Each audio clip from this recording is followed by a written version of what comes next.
Bonjour à tous, je suis ravi de vous retrouver pour un nouveau vlog consacré à l'histoire des leurres bizarroïdes qui ont pu être inventés depuis la fin du 19e siècle et jusqu'à aller les années 50. Alors ça fait longtemps que je voulais réaliser cette vidéo parce que je suis vraiment un fan de tout ce qui concerne l'histoire de la pêche. J'ai pas mal de bouquins très anciens qui traitent aussi bien de la pêche de la truite ou du brochet ou de l'ensemble des carnassiers, que ce soit à la mouche, au lancer léger ou au vif. Et lorsqu'on regarde ces bouquins qui sont très largement illustrés, il y en a certains dans lesquels figurent des images de leurres qui sont totalement improbables. Alors si vous pensez qu'aujourd'hui on fait de l'originalité dans les leurres, eh ben, je me charge de vous faire changer d'avis dans les minutes qui suivent avec cette petite sélection que j'ai réalisée grâce au site Fin and Flame. C'est un site américain, je vous mettrai bien sûr le lien sous la vidéo, et qui appartient à un collectionneur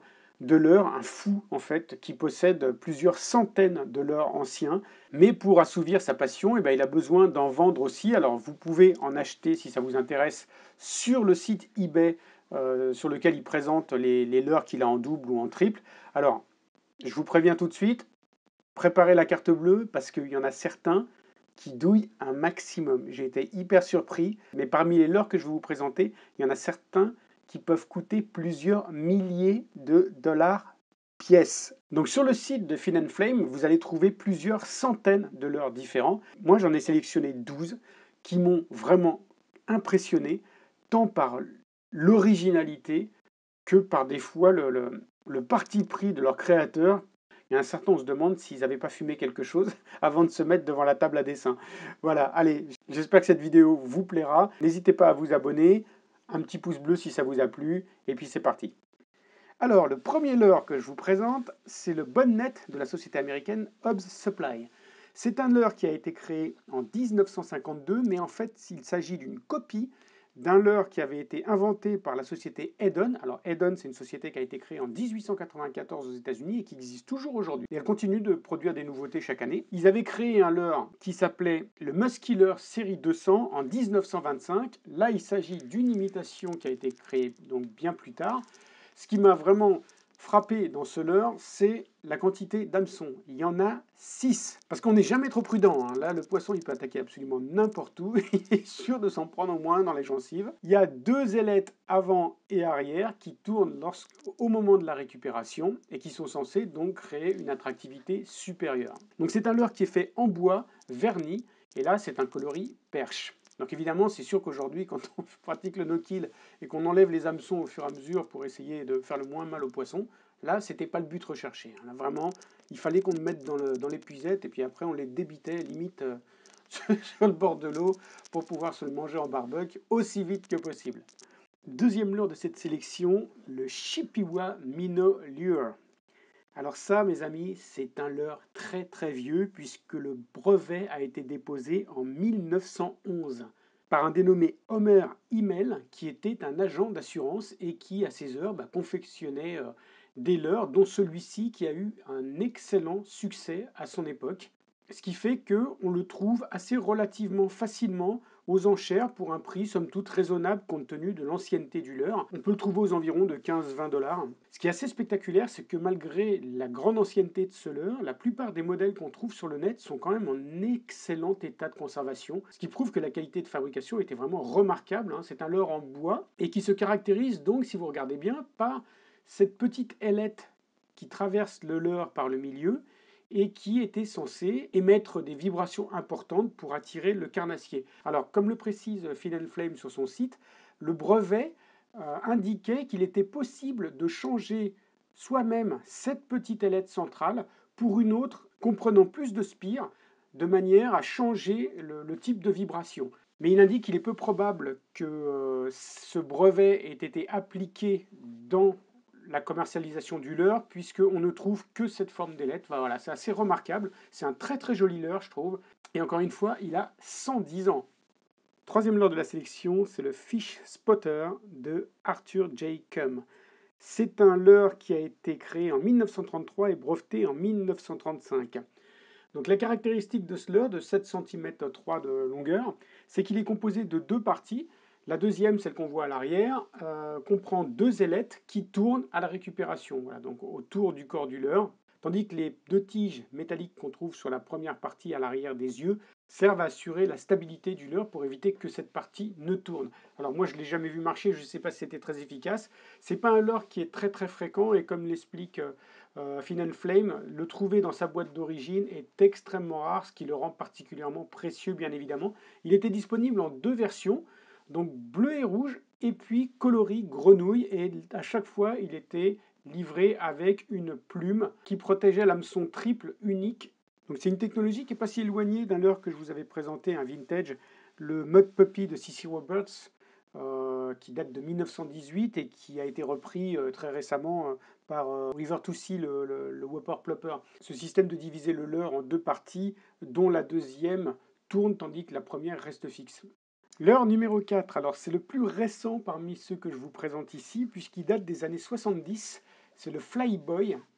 C'est un leurre qui était disponible en deux tailles, dont celle-là qui mesure 8,2 cm. Alors ce qui m'a amené à retenir ce leurre, c'est que j'ai trouvé l'idée assez originale. Il se caractérise par une bavette de taille réglable. On l'enfonçait plus ou moins dans la gueule du poisson, ce qui me permettait évidemment de faire varier la profondeur de nage à laquelle évoluait le leurre. Donc c'était plutôt malin. Le procédé n'a pas été repris à ma connaissance, dites-moi si je me trompe bien sûr, hein. Mais je trouvais ça plutôt inventif. Voilà. Donc le leurre était disponible en plein de coloris différents, il n'y a pas grand chose d'autre à dire dessus. Un leurre qui, bien que récent, ne se trouve pas très facilement d'après les recherches que j'ai faites, mais bon voilà, c'est pas non plus une grande rareté. Et puis voilà, il n'a que 50 ans, ça paraît beaucoup, mais pour des collectionneurs, c'est vraiment très très récent. Encore un leurre bien étonnant, le Kurzbuckskin. Il a plus d'un siècle aussi, celui-là, il a été créé en 1916. Et sa particularité, c'est d'être fabriqué en peau de veau ou de daim. Alors il était disponible en trois tailles, 4,8 cm, 9 cm ou 18 cm. Et il était disponible soit en version naturelle, soit peint. Alors, il était composé d'un seul hameçon simple qui était relié au rivet qui faisait office d'œil, puis à l'avant du poisson où figurait l'anneau qui servait à attacher le fil. Alors, il y a deux choses qui m'ont bien amusé dans ce leurre-là. Déjà, c'est le fait qu'il soit fait en cuir. Moi, je trouvais ça assez impressionnant. Alors, la notice précisait qu'il fallait le plonger 10 minutes dans l'eau avant de s'en servir, de façon à ce qu'il soit bien gorgé d'eau et donc qu'il atteigne le poids et la densité requise. Et la notice indique aussi que grâce à un équilibrage réalisé de manière scientifique, Scientific Balance Arrangement, le leurre se comporte toujours d'une façon irréprochable, quelle que soit la façon dont on l'anime. Bon, je le trouve un peu flippant ce leurre-là, je vous cache pas, hein, mais je ne sais pas si ça marchait non plus. En tout cas, c'est un leurre qu'on trouve assez régulièrement en occasion. Ça, c'est un leurre aussi simple que génial. Ça s'appelle le Millsight Daily Double Lure. Donc c'est un leurre qui était disponible en deux tailles, 5 cm environ et 9 cm environ. La particularité, c'est qu'il a été produit assez peu de temps, d'après ce que dit Film Flame. La production n'aurait duré qu'un an, on était pendant la Seconde Guerre mondiale, donc entre 1941 et 1942. Alors à quoi ressemble ce leurre? C'est ces deux bavettes, suivant le côté où vous accrochez votre ligne, à droite ou à gauche, vous obtenez un leurre avec une bavette d'une certaine inclinaison qui va descendre plus ou moins profond dans la couche d'eau. C'est d'une simplicité biblique, mais je trouve ça absolument génial. Donc c'est un leurre qui était disponible dans plein de coloris différents, qui était d'ailleurs décliné dans d'autres modèles de chez ce fabricant. Et ce qui est intéressant, c'est que bien qu'il n'ait été produit que pendant un laps de temps très court, on le trouve très facilement en occasion pour à peine 10 euros, peut-être 12 euros. Donc voilà, si vous avez envie de vous payer un leurre vintage vraiment sympa, n'hésitez pas à investir dans celui-là. Et puis surtout, n'hésitez pas à nous dire ce que ça a donné au bord de l'eau, parce que ça se trouve, c'est un carton. Et donc tous les fabricants modernes vont s'en inspirer, en s'appropriant bien sûr le bénéfice de la nouveauté. Et puis ils seront après copiés par des Chinois. Et puis ils diront, c'est inadmissible. Voilà, Millside Daily Double Lure, un leurre de 1941. Et je vous cache pas un petit coup de cœur en ce qui me concerne. Alors attention, là c'est un leurre qui aurait pu être conçu par la NASA. Le Triggerfish Antique Lure, ça date des années 40. Donc comme l'indique la notice, il a été développé suivant un protocole scientifique très très précis et manufacturé dans les conditions les plus drastiques possibles de manière à garantir une nage exceptionnelle. Donc de quoi s'agit-il? Il s'agit d'un leurre bien malin quand on y réfléchit, puisqu'il est conçu pour pouvoir aller traquer les carnassiers, notamment le brochet et le base, dans les herbiers. Donc pour éviter que l'hameçon ne se prenne dans les herbes, en fait, il est normalement positionné en position rentrée. Là, vous le voyez en position sortie dans l'image.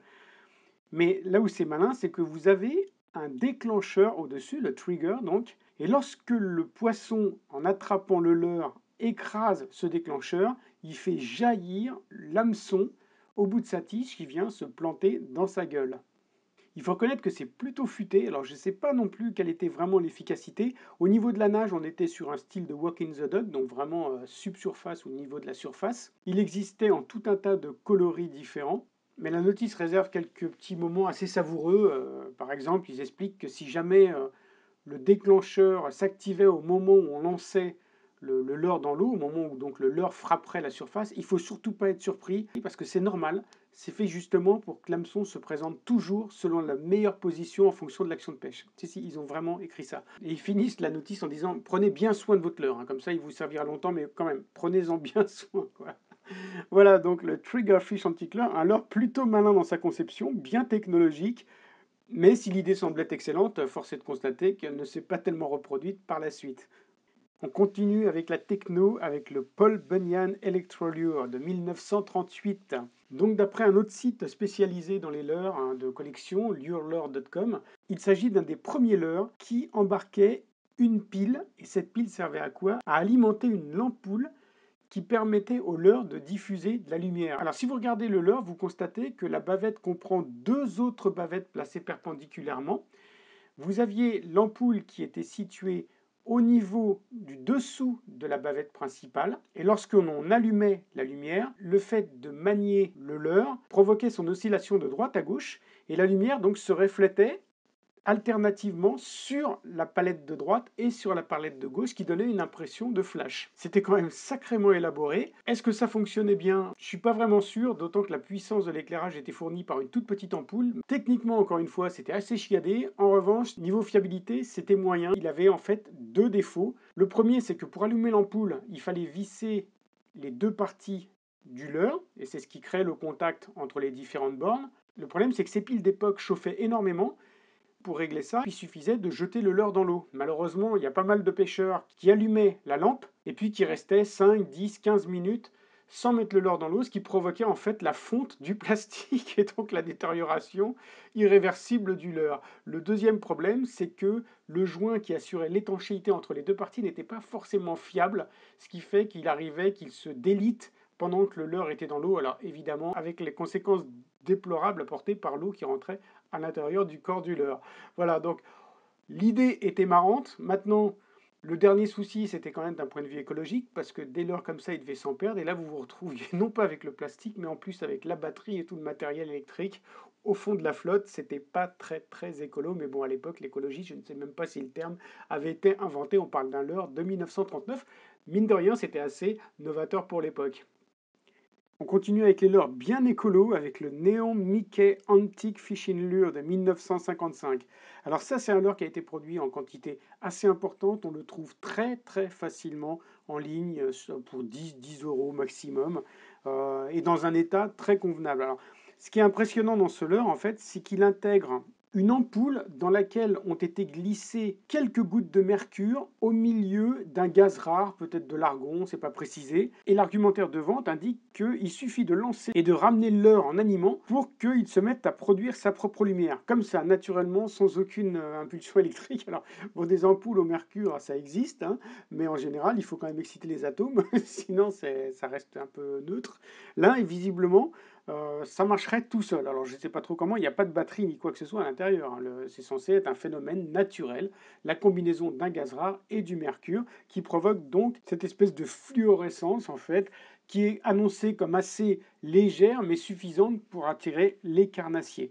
Alors là encore, au niveau écologique, c'est moyen parce que le mercure dans la flotte, au secours. Mais encore une fois, ça montre bien l'imagination que pouvaient avoir les fabricants de leurre à l'époque, vraiment essayer tout un tas de choses pour leurrer, je crois, davantage le pêcheur que le poisson. Donc là, c'est le Neon Mickey, ça date de 1955. It bubbles, it pops, it breathes. Voilà le slogan du Bubble Sally, encore un leurre bien étrange. C'est une sorte de leurre à palette, on pourrait dire une cuillère, mais sa particularité, c'est qu'elle contient un petit cylindre dans sa partie centrale, sur laquelle on venait fixer une tablette effervescente.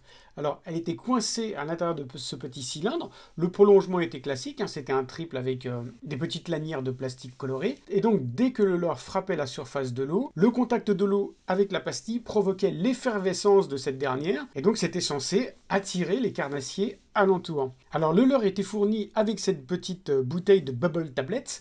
Et il était possible après d'en acheter d'autres lorsqu'on avait épuisé le stock.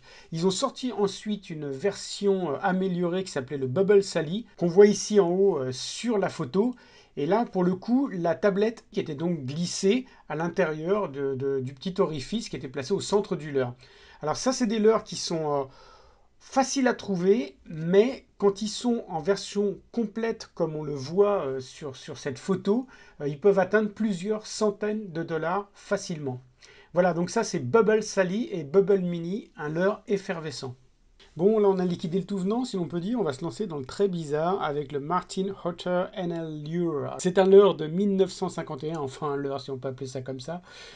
Si je vous dis pas ce que c'est au départ, moi j'avoue quand j'ai regardé le lore pour la première fois, je me suis dit mais qu'est-ce que c'est que ce truc-là? Et quand j'ai compris enfin ce que c'était, je me suis dit oh c'est pas vrai, mais comment ils ont pensé à ça quoi?